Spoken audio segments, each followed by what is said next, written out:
Hey everyone, thanks for joining us. Thanks for tuning in. I'm here with Danielle Strickland and Noemi Chavez. Give a wave, girls.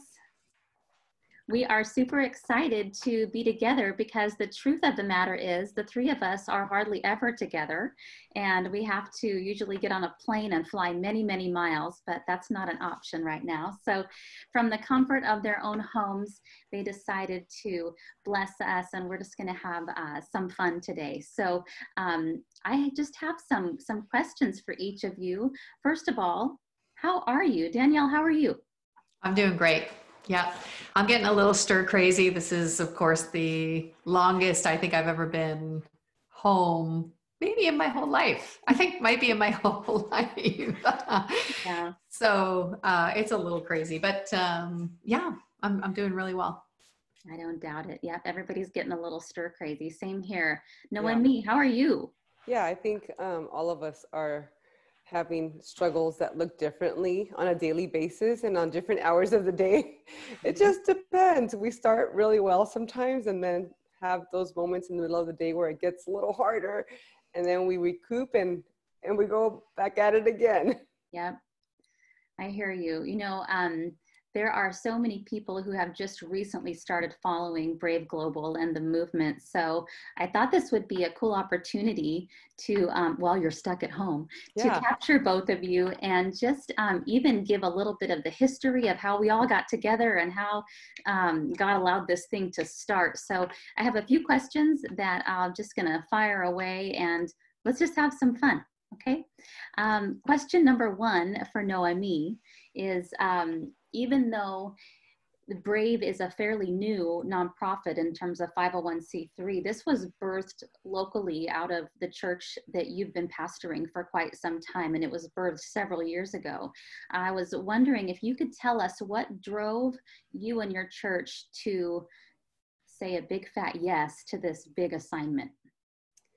Well, first off, I do what I like to say, as even I was praying to come together with my dear friend Danielle and with you, Miley. I've shared this story so many times and I'm like, God, how can I make this story more awesome so that more people will want to do this? And really, it's so simple, It's really about people responding in obedience to what God puts right in front of your face, right? So that's what happened with us. And what's amazing about our story is that it's what we believe to be the priesthood of all believers. It doesn't have to be the pastor who gets this amazing idea. It has to be that the body of Christ comes around an amazing idea to make it happen. So when this incredible woman from our church by the name of Tracy came up to me and shared some statistics of women who are trafficked and that relationship with girls that are being trafficked and girls that are in foster care. And she said, I would love for us to do something. I was like, okay, what do you think we should do? So she just started giving me these ideas and I was like, then let's do it. Let's form the team and let's find a way to gather girls that are in foster care who are most at risk for human trafficking. I mean, we've already been doing this incredible work of ministry with Gems Uncovered, a nonprofit that was birthed out of our church that's reaching out to women that are on the streets, and it's providing care on multiple levels. But we thought, what if we got to this issue before it even becomes an issue in the life of girls?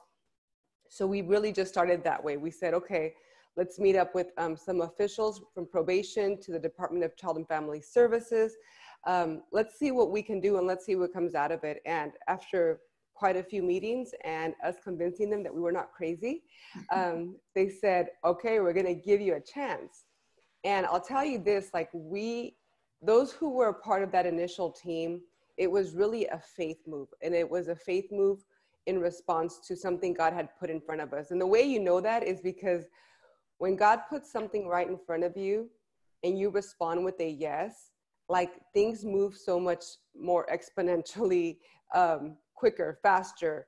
The fruit of that labor is evident in a crazy way. And it's like if God was just waiting for somebody to do something for these girls, like anybody. And I sometimes feel we were the most unqualified, but we said yes, and that's what mattered.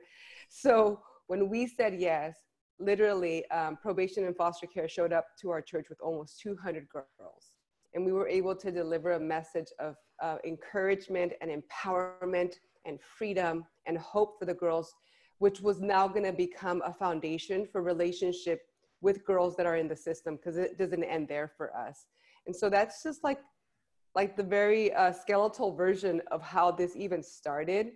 But what a gift it's been for us to transition from it being something that we were doing locally as a church to now it being something that is taking place globally because of partnership and relationships, like the partnership and relationship between Danielle and I, and what God does through her and what God does through me, and how we're able to share what God is doing, has now awakened the hearts of churches throughout our country and internationally to reach out to the girls and to say, you are most at risk, you are most vulnerable. As a matter of fact, we've come really to the conclusion that every girl is at risk and every girl is vulnerable. So it's every girl that we can reach and connect with a message of hope and power and freedom and healing, transformation. All of these things come to play, and God has just blown it out of the park for us. Like we are so excited to be on this ride with God. Yeah. Thank you for sharing that. Your passion for it just is like jumping into my screen, right out of your screen. It has been quite the journey. Some of you may know that back then I was on staff at Pastor Noemi's church as the director of special events, and was a part of that birthing of the Brave movement. So I know clearly, I know well how, what a journey it's been, and just what a roller coaster in the best way. So Danielle, way back then, we hooked up with you. Do you remember where and how you met Noemi, and then why it was that you sought to take the Brave movement with her to the next level? Yeah, I remember it to this day. She sat beside me, like kind of we were back to back at Exponential Church Planners luncheon or something. And I was a guest speaker at that conference, and then accompanied Dave Ferguson. It was like my first week, I think, or the second week I lived in Los Angeles. So I had moved to Los Angeles from Edmonton, Canada. And I had spent most of my life helping women out of sexual exploitation in a whole bunch of different varieties. But on the side, I'm also a speaker and a church planter. So I was at this conference speaking, and then Noemi was sitting back to back and basically just turned around and said, I want to be friends. And I was like, excellent, because I'm looking for friends. I just moved here. And then I said, what are you passionate about? And then she told me really about Brave. And what was really amazing about the timing of it all, and again, I think Noemi said this so well in terms of the timing of God, and you can kind of tell when something is God's invitation, because it's like boom, boom, boom, boom, boom, boom, boom. These things just kind of all come together and then explode into some weird thing, but or some beautiful thing in this case. But I had just left Edmonton, Canada, where I had had this disturbing conversation in the back of a brothel with a madame that I had become friends with by being a chaplain, a chaplain visitor to these brothels. And I was asking her how she came to do this with her life, because she's super gifted and she's really obviously business savvy, and she's just a formidable woman, you know. And I said, why are you doing this with your life? I feel like you have so many gifts. And she took me in the back room, closed the door, and started a story. Said, when I was 11 years old, I was raped by my dad for the last time. I walked down this very street with nowhere else to go. A guy pulled over, offered me a safe place for the night if I would have sex with him. And she said, I turned my first trick, and I cried that whole night. And I cried the whole next night, cried the whole next night. She said, when I got done crying, I decided to do this with my life. And then she looked at me with tears, just her eyes full of tears. And she just said, where were you when I was 11? Now, what was weird about the moment for me, it was a catalytic moment in my life because a few dots connected. One is, it was a familiar story. It wasn't like I was shocked by the story. It was every story I'd ever heard. It was like all the stories, like hundreds of stories compiling to that one narrative, that there are vulnerable girls who nobody is finding or caring for or intervening in their life. And so they're exploited. It's that easy. I mean, it's not difficult. And so that was like the question that God had it was like lodged in my mind. Where were you? Why couldn't you get there first? And then when I met Noemi at that conference and we started chatting about what we were passionate about and what we were doing, she shared with me about the local Brave, which I think was happening either that Friday or the next Friday. And I said, could I come? Can I just come and see what you're doing? And she's like, yeah, okay. And I just went. And as soon as I walked into the conference, the local conference that your church was doing for a local need, I realized that this was part of the answer to the question that God had put on my heart, to mobilize the church to get there first. Yeah, I appreciate you talking about how it's not a hard thing. And I've heard you say, Danielle, in a couple of your podcasts, that oftentimes we overcomplicate things and we say, oh, the issue of homelessness is so complicated, or the issue of sex trafficking or exploitation, it's just so complicated. And that kind of gives us like an out, right? It allows us to say, well, it's a little too complicated for me to deal with. But then you say, okay, well, no, it's not that hard. It's not complicated. People need clothes, you clothe them. They're hungry, you feed them. They're being exploited, you invite them into a house and show them they're loved, they have purpose, there's a better way. You'll hear us say time and time again, friends, what we tell our youth at Brave is, we see you, you matter, we're with you, you belong. And those things, those are our mottos. We just keep repeating that because it's not complicated, right? So thank you. Question number 3 for Noemi. Since this nonprofit has been propelled now to a global level, what can you say has been for you the most rewarding aspect of championing this cause? And then what has been the most challenging? Well, I think the rewarding thing has been that whenever I share it with somebody, it always seems like if there was something already in them saying, what can we do? And it's like if God just does this constantly, like connecting. And so what's exciting about it is that churches all over the country or at conferences, people will be like, I've been wanting to hear something like this. I've been wanting to try to figure out how we can do this. Do you guys have steps? Yes, we could coach you. Yes. And so it's exciting when people are like, can we get your email? And then they bombard you with emails, Miley. And it's awesome. Because there are people who are genuinely trying to figure something out and trying to find a way to work most with girls that are at risk, or with girls that are in foster care, with kids in foster care as a whole. So it's just been exciting to see the response of the church, right? The response of people who are actually not seeing this as something that's too hard, but they were waiting for a resource or even like a tool or a path that they could take. In this season that we're in right now, with us being, behind closed doors or shut in, there's even an aspect of that I feel like if God, so many of our Brave conferences, gatherings, empowerments have been canceled because of this. And there's like this really deep sorrow that has come into the hearts of those who were excited to do it. And you know what? That sorrow excites me because I feel like we are feeling what God feels with us. Like he's excited to share ways that are going to bring healing and power and strength to others.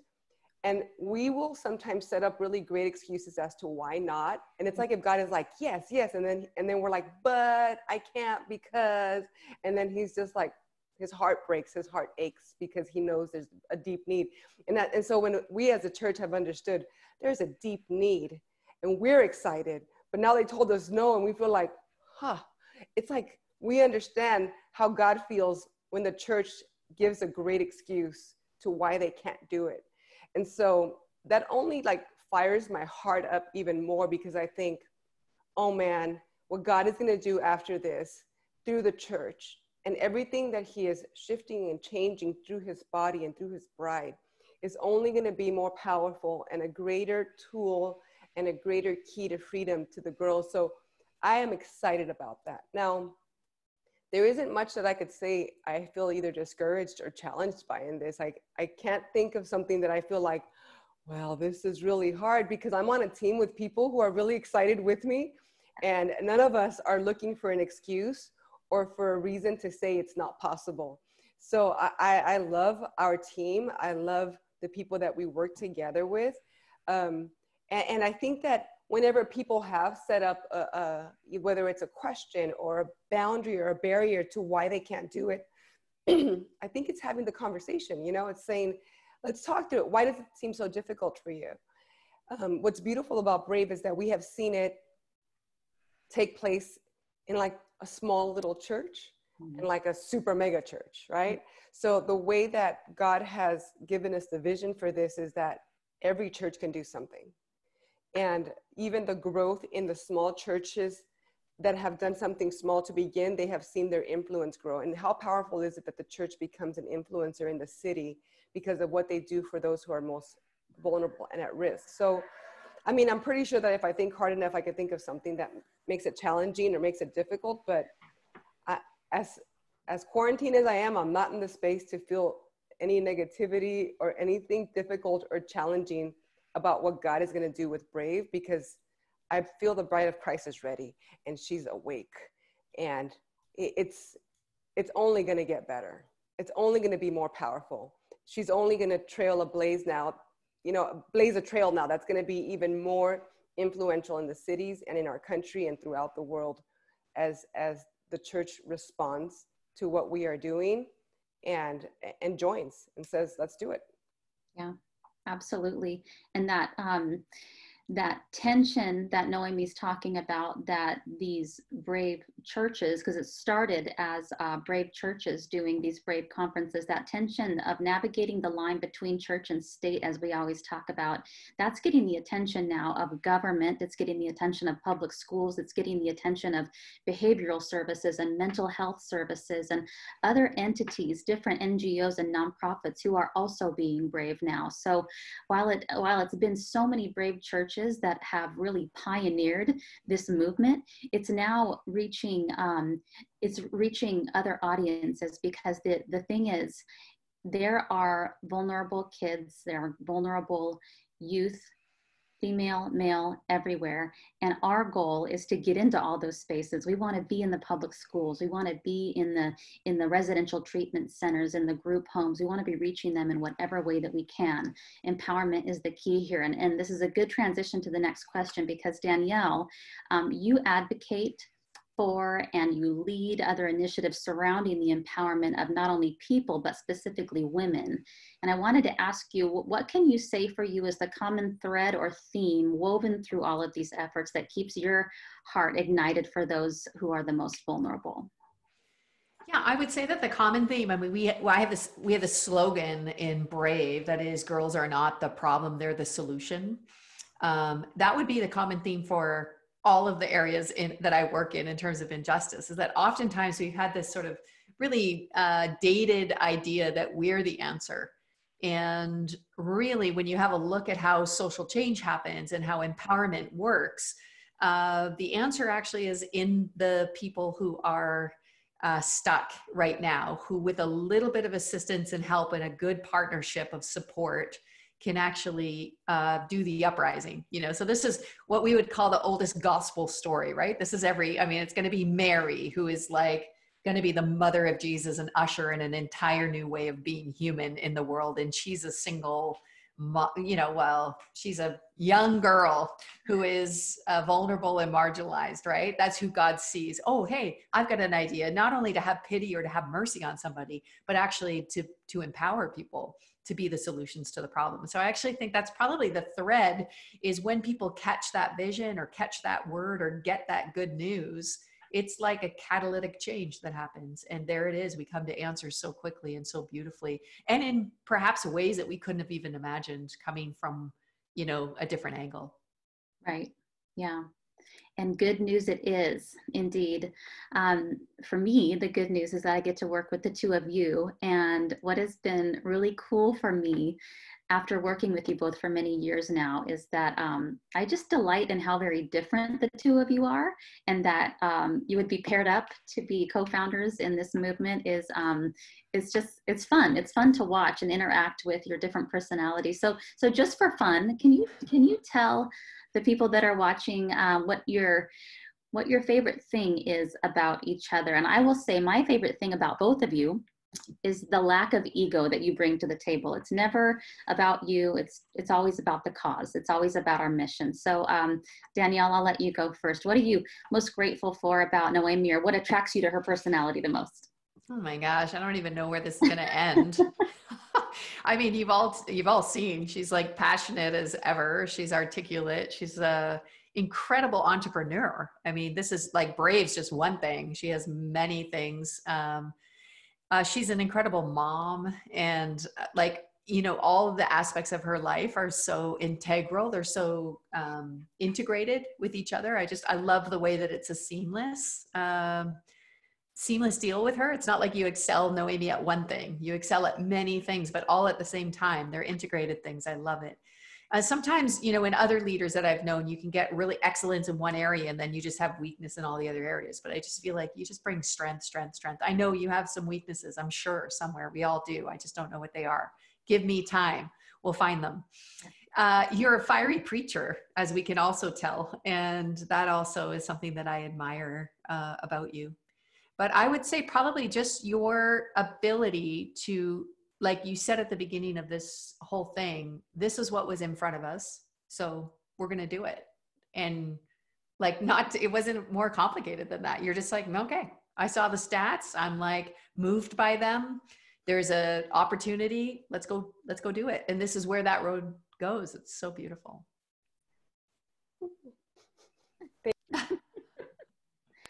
Thank you so much. I love you. Thank you for your words, because they mean so much coming from you. But what don't I love about Danielle Strickland? I mean, I could write a song about her. Do it. Do this in song form. Come on.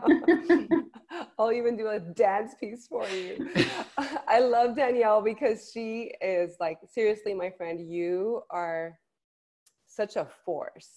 And I love that you are who you are in every space. And I've been with you in so many different spaces of ministry and from preaching and teaching. And there isn't a varied side to you where you are one person on one stage and a different person in the green room. Your voice challenges people. And I love that it makes people feel uncomfortable in a very compassionate way.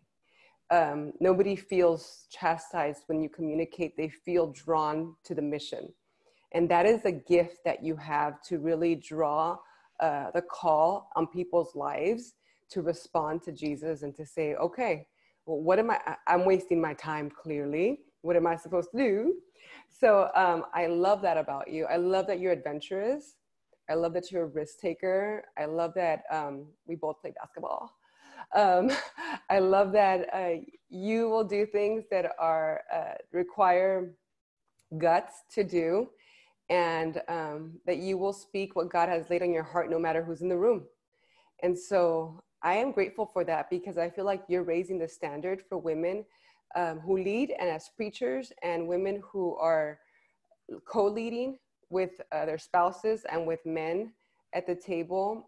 You give strength to the voice of God's daughters. And so I feel like it's an honor to know you and to walk with you. So there it is. There it is. And if you reach your fundraising goal, sometimes she'll get a new tattoo. Right. So this is true. Sometimes, every time. Let's make it every time. Every time. I might join you, but I don't know yet. Yes, join me. Danielle's just looking for an opportunity to get another tattoo. So she'll be up for it.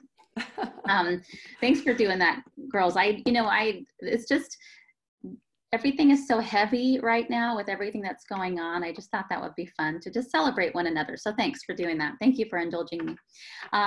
So the last question, and this is a two-part, both of your lives and your work, they look really different these days, as we've mentioned, because of everything that's going on with COVID. Danielle, as we've mentioned, you lead other organizations, you have peacemaking efforts and prayer initiatives, not to mention keeping up usually with a very high-paced international speaking circuit and tons of travel. I'm usually talking to you when you're in an airport.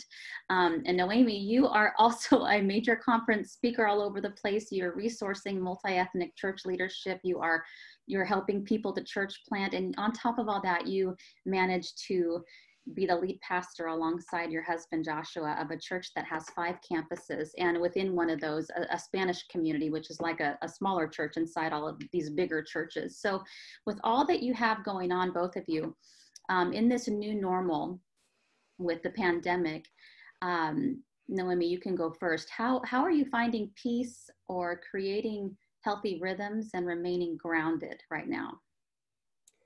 You know, I feel like in this season, my time with Jesus and the quiet spaces are like a necessity, not a luxury. I mean, they're always a necessity, but sometimes I'm like, oh, I'll spend time with God this afternoon or this evening. No, I have to start my day with Jesus before anybody wakes up. Like, the only way I'm going to be able to accomplish everything that the day requires of me as, you know, a wife, a mom, a pastor, a speaker, and now I'm like an English teacher sometimes, you know, whatever. Like, I have to spend quiet time. So I literally will sometimes even put my alarm on so that I'm up an hour before anybody else is, because I need, you guys, I need space.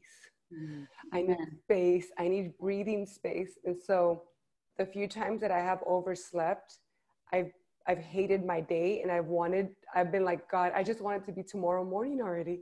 I just want it to be tomorrow morning. So I have been definitely spending that quiet time with God.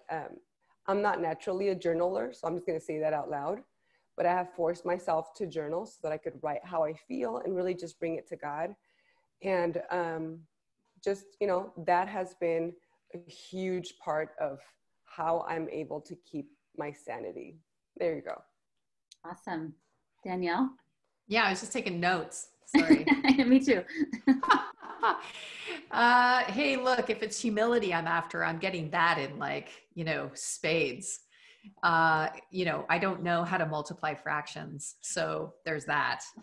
And homeschooling's never really been something I felt called to. So I'm learning how to just kind of be obedient instead of called, which is its own special, I think, walk.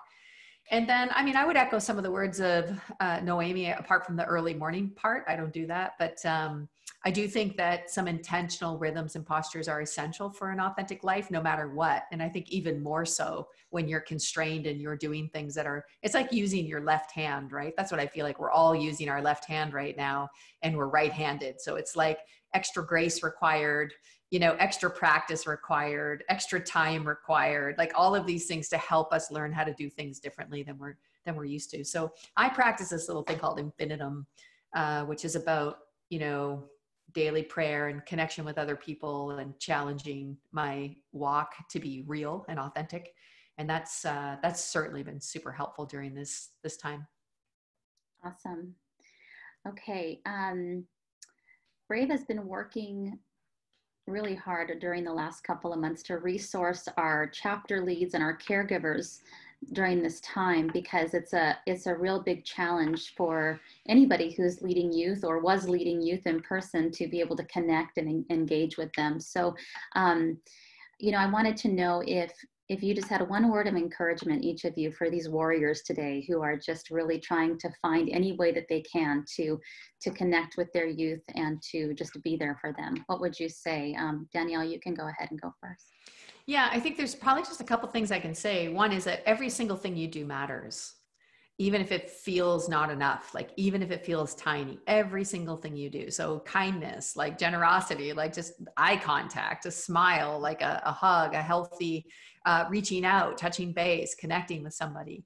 Even if you get the whatever response, doesn't matter. Every single thing you do matters. So that's number one. Just keep that in mind. Every single thing you do. I think it's Bruce Cockburn that says, you know, you just keep punching at the darkness till it bleeds daylight, right? So every and I think about this a lot in life. Every single thing that you do that's positive, that's good, that's helpful, that's kind, is like a punch in a darkness. And you don't know which punch is going to be the one that like floods it all in, but you know that you're contributing to the fight. And then I would just say, number two, just have a lot of grace, not just for the people you're with right now, but also for you. Just like all the kindness you can muster, times it by 10. because we're all in this weird situation that we cannot control. So we're all in this sort of form of crisis. So I would just say, if you have any grace for yourself, muster it up and then ask God to multiply it by 10 and extend grace to yourself. You're doing a fantastic job.